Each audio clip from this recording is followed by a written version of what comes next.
This is SKOPOS. Listen as Brett Larson takes theological topics and biblical truths and applies them to our daily lives. So much has been said about the upcoming elections. You're probably as sick of hearing about it as I am. Well, actually, I love the political process and the wrestling of ideas.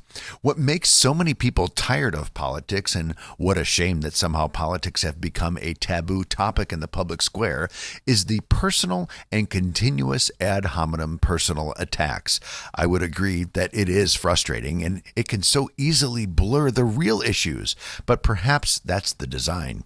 The personal vitriol really does harm people's comprehension of the real ramifications of our constitutional republic. By the way, the U.S. is not a democracy, which is another political sleight of hand, but that's for later.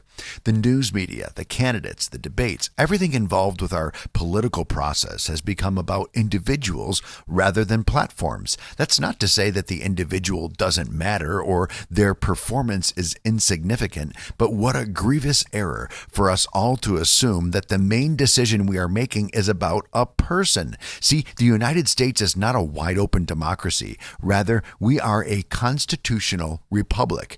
We use a modified democratic system to elect representatives according to our Constitution, who then govern or steward the offices that the Constitution demands. Therefore, much more important than Donald Trump or Joe Biden is the entire platform of the parties that they represent. Now I'm going to speak to Christians who claim Jesus is Lord in a biblical worldview. So if that's not you, keep on listening, but just know that's who I'm speaking to. As a Christian, there is a very clear distinction between our political parties. As we all know, the distinctions widen each election. The platforms are available with a 5-second Google search, and you'll be able to read exactly what each stands for. For example, Republicans stand for religious freedom, school choice, pro-life, constitutional originalism, and to fight atheistic, brutal communism. Democrats are pro-abortion, pro-universally controlled education, globalism, the LGBT agenda, and a very subtle issue of equity, which is an unbiblical concept. Not equality, but equity. There's a big difference. The bottom line is that as a Bible-believing Christian, there is no way you can reconcile the Democrat Party platform with a biblical worldview. It just won't fit. The Republican platform, while not perfect, is much more aligned with the biblical worldview.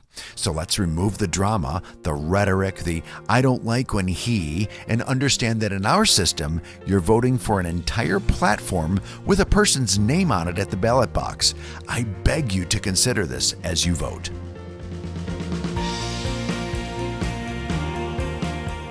Thanks for listening to SKOPOS. We hope it challenges you to pursue Christ and dig deeper into God's Word. Check out SKOPOS online at WDCXradio.com.